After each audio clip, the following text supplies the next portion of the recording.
Alam nyo ba na may ibig sabihin kapag binisita mo ang Bulkang Mayon at ito ay nagpakita sa iyo ng buo at hindi natatakpan ng ulap? May isang kakaibang paniniwala tungkol sa Bulkang Mayon na marahil ay narinig mo na pero hindi mo alam kung saan talaga nagmula. Base sa ilang kwento, kapag pumunta ka sa paanan ng Mayon at biglang nagpakita ang buong perpektong hugis nito, walang ulap na tumatakip sa tuktok, maaaring senyales daw yon na mabuti o malinis ang iyong puso. Pero kapag dumating ka at halos yung buong Mayon ay nababalot ng ulap, may ibang interpretasyon. Hindi raw ibig sabihin na masama kang tao, sa halip, maaaring may maliit na bahagi raw ng iyong puso na may tinatagong lungkot, galit, kasalanan o dilim. At may misteryosong bersyon pa, ayon sa ilang makabagong pagkukwento, hindi raw basta-bastang ulap ang tumatakip sa Mayon. Ito raw ay si Panganoron, ang nag-iisang lalaking minahal ni Daragang Magayon. Ang kanyang espiritu raw ay nanatili sa anyo ng ulap, bumabalik sa bundok upang yakapin, halikan at protektahan ang babaeng minahal niya kahit matagal nang lumipas ang kanilang buhay. At dahil dito may mga kwento na nagsasabing kapag tinakpan ng ulap ang Mayon, baka raw hindi ka pa handa na makita ang buong kagandahan ni Magayon. Pero mga kaibigan, may katotohanan nga ba talaga ang paniniwalang to? Saan ito nagsimula? Sinaunang paniniwala ba ito ng mga Bicolano o isa lamang itong modernong urban legend na humalo sa mas matandang alamat ng Mayon? At kung ang ulap nga ay si Panganoron, bakit may mga pagkakataong buong araw na walang makitang tuktok ng Mayon? At para sa mga hindi nakakaalam, sa totoong buhay, ang Mayon ay isa sa pinakaaktibong bulkan sa Pilipinas. At habang ginagawa natin ang video na to, hindi lamang alamat ang pinag-uusapan natin. Ang Bulkang Mayon ay kasalukuyang nasa isang aktibong eruptive episode na nagsimula noong January 6, 2026 ayon mismo sa PHIVOLCS.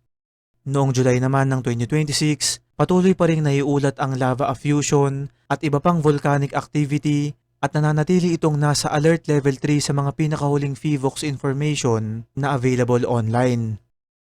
Kaya sa videong to, balikan natin ang bundok na parang nilikha para maging simbolo ng kagandahan. Isang bundok na may perpektong hugis, isang bulkan na kayang magbuga ng apoy, at isang alamat tungkol sa isang babaeng sinasabing ang kagandahan ay naging mismong bundok.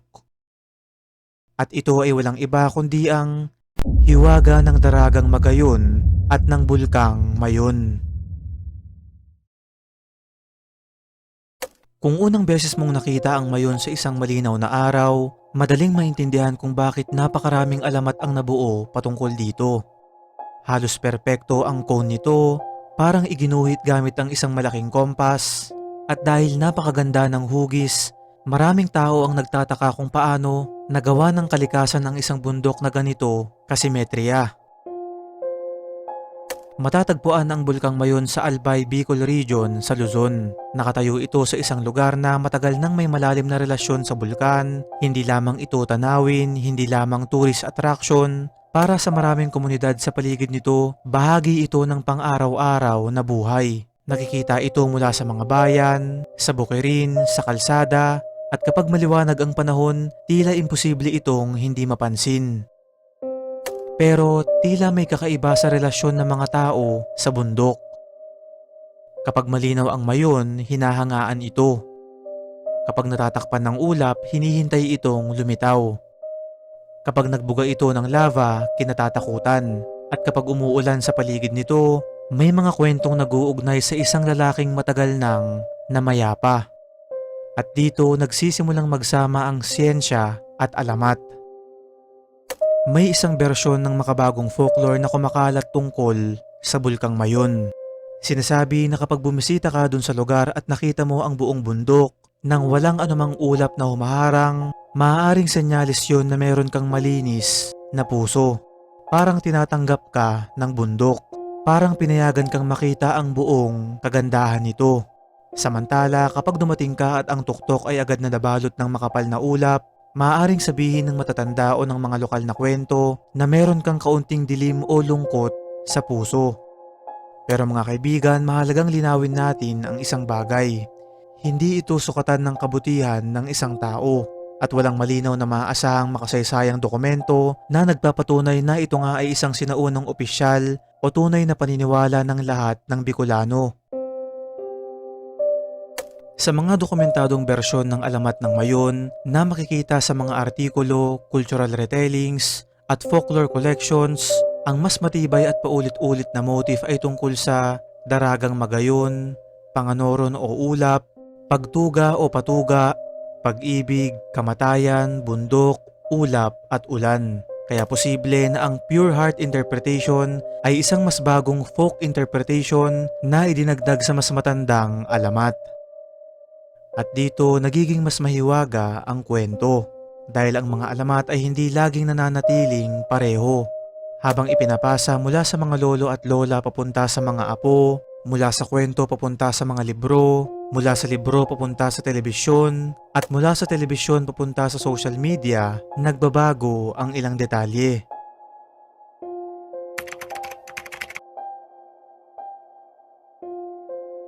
Ang pangalang Daragang Magayon ay karaniwang iniuugnay sa ibig sabihin na magandang dalaga o beautiful maiden.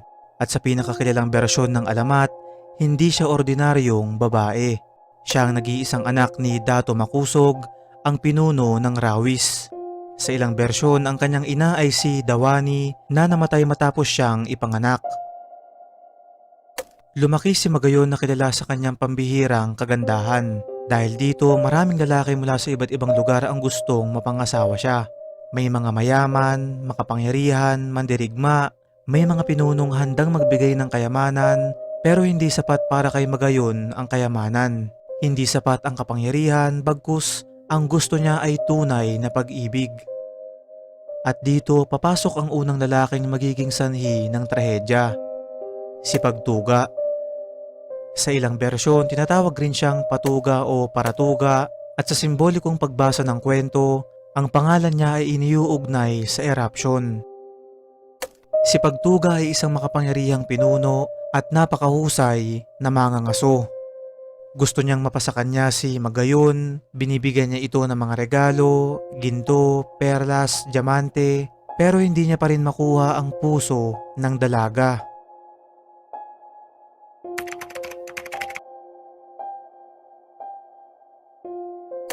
Pagkatapos ay dumating si Panganoron. Sa ibang bersyon, tinatawag rin siyang Ulap. Ang pangalan mismo ay nagbibigay ng clue sa magiging papel niya sa kwento. Panganoron, Ulap, isang lalaking magiging bahagi ng kalangitan. Ayon sa isang malawak na pagkukwento ng alamat, dumaan si Panganoron sa lugar kung saan naroon si Magayon. Nung mga oras na yon, naliligo si Magayon dun sa ilog. Ngunit sa isang hindi inaasahang pangyayari, bigla siyang nadulas. Nahirapan siyang lumangoy at muntik na siyang malunod. Doon dumating si Panganoron. Iniligtas niya ang dalaga, walang dalang ginto, walang diamante, walang hukbo, walang kapangyarihan. Ang tanging bitbit lamang ay tapang at malasakit.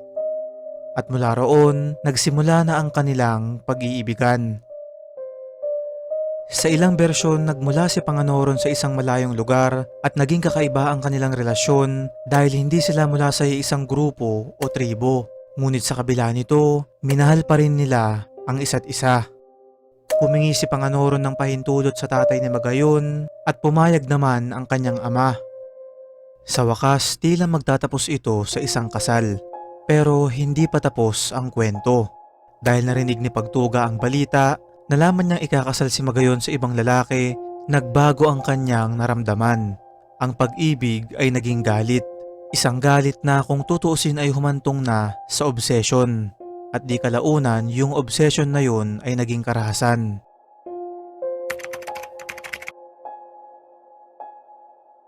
Sa isang tanyag na bersyon ng alamat, hindi basta-bastang pinatay ni Pagtuga ang ama ni Magayon na si Makusog. Una, kinidnap niya to. At mula doon ay nagbigay siya ng ultimatum kay Magayon. Sinabi nitong kung gusto niyang mabuhay ang kanyang ama, kailangan niyang pakasalan si Pagtuga. Isang imposibleng pagpipilian, pag-ibig laban sa pamilya, sariling kaligayahan laban sa buhay ng kanyang ama. Pero dahil ayaw niyang mamatay si Makusog, pumayag si Magayon sa kasunduan. Dito mga kaibigan, isang kasal ang itinakda. Pero dahil sa pag-ibig, may isang tao na hinding-hindi susuko, si Panganoron. Narinig niya ang mga nangyari at nagbalik siya kasama ang kanyang mga tauhan. At doon nagsimula ang digmaan. Hindi ito simpleng love triangle dahil sa alamat, ang personal na tunggalian ng tatlo ay naging isang labanan na parang kumakatawan sa mga puwersa ng kalikasan. Pag-ibig, galit, selos, apoy, ulap at lupa. Nagsimulang magharap sina Panganoron at Pagtuga. Dalawang lalaki, dalawang magkaibang uri ng puwersa, parehong makapangyarihan. At mga kaibigan, sa dulo ng labanan, ang nanaig ay si Panganoron. Napatay si Pagtuga at nang makita ni Magayon ang kanyang minamahal, tumakbo siya patungo sa kanya, pero bago pa sila tuluyang magkasama at magkayakap, may isang malaking palaso ang tumama kay Magayon. Ang bahaging ito ng kwento ay mayroong iba't ibang bersyon na nabago-bago na sa paglipas ng panahon. Pero kahit pa ganun, parehas pa rin ang pinakapuso ng kwento. Nagkahiwalay ang dalawang nagmamahalan dahil sa karahasan. At pagkatapos namatay na rin si Panganoron. Base pa sa isang kilalang bersyon, habang hawak niya ang naghihingalong Magayon, siya naman ay inatake mula sa likuran. Namatay ang dalawang nagmamahalan at sa halip na kasalan ang maganap, isang libing ang naging wakas ng kanilang pag-iibigan.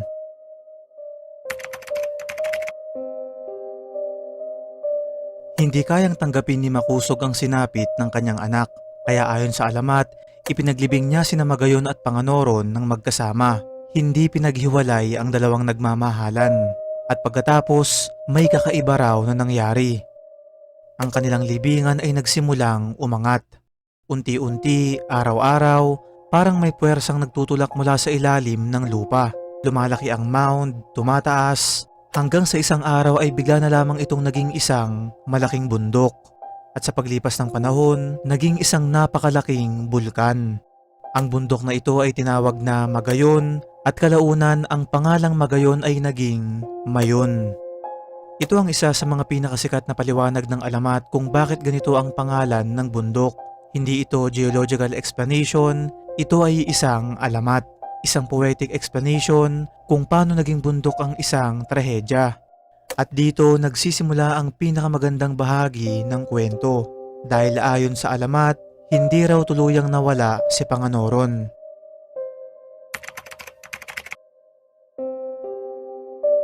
May isang napakagandang imahe sa Bicolano folklore. Si Panganoron daw ay hindi nawala. Naging ulap siya at ang kanyang ulap ay patuloy na bumabalik kay Magayon. Kapag bumababa ang ulap sa tuktok ng bundok, pinaniniwala ang bumabalik si Panganoron upang halikan ang kanyang minamahal. Kapag umuulan, may mga kwento na ang mga patak ng ulan ay parang mismong luha ni Panganoron. Isang lalaking hindi kayang makalimot, isang babae na hindi niya kayang iwan, at isang bundok na naging kanilang walang hanggang tahanan. Maski nga ang GMA News Online ay naglahad ng ganitong bahagi ng folklore, kung saan ang mga ulap na bumabalot sa tuktok ng Mayon ay iniuugnay kay Panganoron na bumabalik sa kanyang minamahal. Kaya kapag tumingin ka sa Mayon at nakita mong biglang bumalot ang ulap sa tuktok, sa siyensya may simpleng paliwanag. Ang bundok ay mataas, umaakyat ang moist air, lumalamig ang hangin, nagko-condense ang water vapor at nabubuo ang ulap. Pero base sa Philippine folklore, merong ibang kwento. Hindi lamang ito condensation, bagkus yun daw ay si Panganoron. At dito natin iko-connecta mga kaibigan ang mysterious belief na kapag hindi mo nakita ang buong Mayon, baka raw may onting dilim sa puso mo. Walang matibay na historical source na nagsasabing ito ang eksaktong sinaunang aral ng alamat, pero bilang isang modernong interpretation, napakaganda nitong ikabit sa mga lumang urban legend. Isipin nyo mga kaibigan, kung si Panganoron ang ulap at si Magayon ang bundok, pinoprotektahan niya ang kanyang minamahal. Parang sinasabi niyang hindi lahat ay kailangang makakita sa ganda ng bundok. Sa mas madilim na bersyon ng urban legend, may mga nagsasabing baka raw ayaw kang papasukin ni Panganoron. Hindi dahil masama kang tao, kundi dahil baka kasalukuyan kang may konting galit, pagsisisi, o personal na problemang dala-dala. At kapag nakita mo naman ang buong Mayon, parang binigyan ka ng isang espesyal na pagkakataon. Ngayon mga kaibigan, iwan muna natin ang alamat ng Bulkang Mayon dahil ang totoong Mayon ay mas nakakatakot kaysa sa anumang urban legend. Ayon sa Fivox, ang Mayon ay isa sa mga pinakaaktibong bulkan sa Pilipinas. Mayroon itong mahabang record ng mga pagputok at ang mga naitalang eruption nito ay umaabot pabalik noon pang taong 1616. Ang Smithsonian Global Volcanism Program ay naglalarawan dito bilang isa sa pinakaaktibong bulkan ng bansa. Hindi lamang maliliit na pagputok ang ginagawa nito. May mga eruption na nagdulot ng lava flows, may ashfall, may pyroclastic density currents, may mud flows o lahar, at may mga pagkakataong napinsala ang mga komunidad sa paligid nito. Kung pag-uusapan natin ang pinakamatinding historical eruption ng Mayon, madalas na itinuturo ang 1814 eruption. Sa pagsabog ng bulkan noong taong 1814, isang tahimik na paalala, sulupit ng isang nag-aalburutong kalikasan.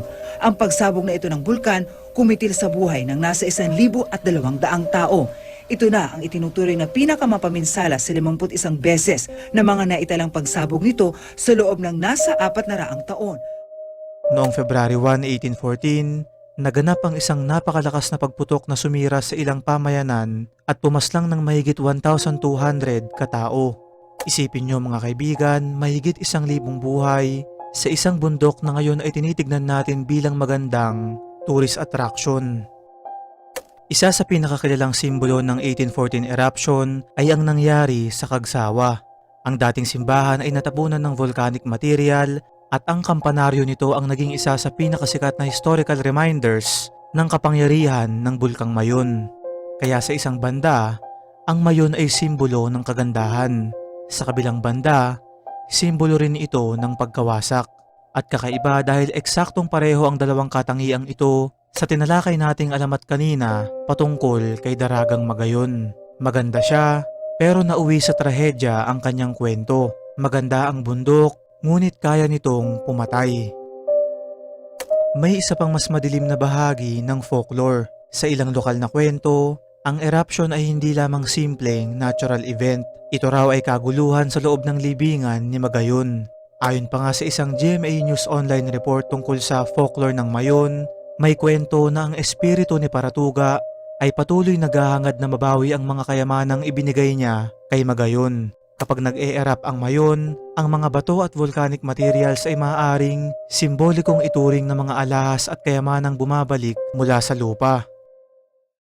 Kapag tinignan mo ito mula sa perspektibo ng folklore, halos parang isang buong supernatural universe ang nakatago sa loob ng Mayon. Hindi na lamang sa matatanda o sa oral storytelling nabubuhay ang alamat. Nakarating na rin ito sa telebisyon. Isa sa mga halimbawa ay ang GMA program na Daig Kayo ng Lola Ko na gumawa ng episode tungkol sa alamat ng Bulkang Mayon. Noong 2018, ipinalabas ang episode na Alamat ng Bulkang Mayon. Natampok naman sina Chris Bernal bilang Daragang Magayon, Kiko Estrada bilang Ulap, at Benjamin Alves bilang Pagtugo. Noong taon din na yun, 2018, may isang larawan ng Mayon ang nag-viral. At dito nakita natin kung gaano kalakas ang kapangyarihan ng folklore sa modernong internet. Isang larawan ni Mayon na may ash at clouds ang tila naging viral. Ang photographer ay si Brother Jun Santiago at sinabi niya sa GMA News Online na kinunan niya ang larawan habang naghihintay siya ng magandang shot sa bandang barangay Tagaytay sa Kamalig. Ang kakaiba, ang hugis ng ash at cloud sa larawan ay parang dalawang taong magkaharap o magkayakap. Agad naman itong kinonekta ng mga netizen sa alamat ni Magayon at Panganoron. Pero may twist. May isang artwork ni Filipino illustrator Kirby Rosanes na ipinagkumpara ng mga netizen sa viral na litrato. Kalaunan, ipaniliwanag ni Rosanes sa GMA News Online na ang artwork na kumakalat ay na-edit at ginamit ng walang pahintulot para mas maging katulad ng viral cloud formation. Kaya kahit mukhang supernatural ang pagkakatugma, may totoong paliwanag pala sa likod nito. Meron ding mga musical work na Daragang Magayon, batay sa myth ng Mayon na unang itinanghal sa Cultural Center of the Philippines noong 1991. Ito ay may poetry at mixed media at music ni national artist Ramon P. Santos. May mga cultural performances din sa Albay na nagtatanghal ng Daragang Magayon at iba pang Bicolano legends. Sa mga pagdiriwang ng Albay, ang pangalan ni Daragang Magayon ay ginagamit upang ipakita ang local identity at cultural roots ng probinsya. Kung iisipin mga kaibigan, mahalaga ring sabihin na hindi dapat gawing simpleng superstition lamang ang lahat ng paniniwala tungkol sa Mayon. Para sa mga taong nakatira sa paligid nito, ang bundok ay bahagi ng kanilang pamumuhay. May mga benepisyo, may agricultural communities, may turismo, may mga bayan na nakaharap sa bundok. Pero sa kabilang banda, meron din itong dalang panganib. Kaya ngayon mga kaibigan, balik tayo sa katanungan. Kapag nakita mo ba ang buong Mayon, ibig sabihin ba nun ay meron kang mabuting puso? Kapag natatakpan naman ito ng ulap, ibig sabihin ba nun ay may kaunting lungkot o galit ang iyong damdamin?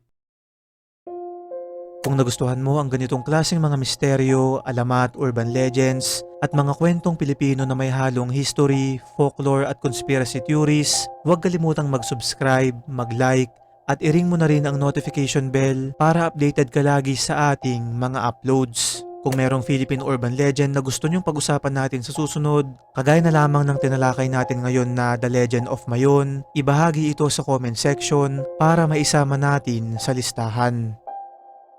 Ano't ano pa man mga kaibigan ay wala pa rin sino man sa atin ang nakakalam kung totoo ba to o hindi. Kaya nga sa atin ito lang ay isang hiwaga.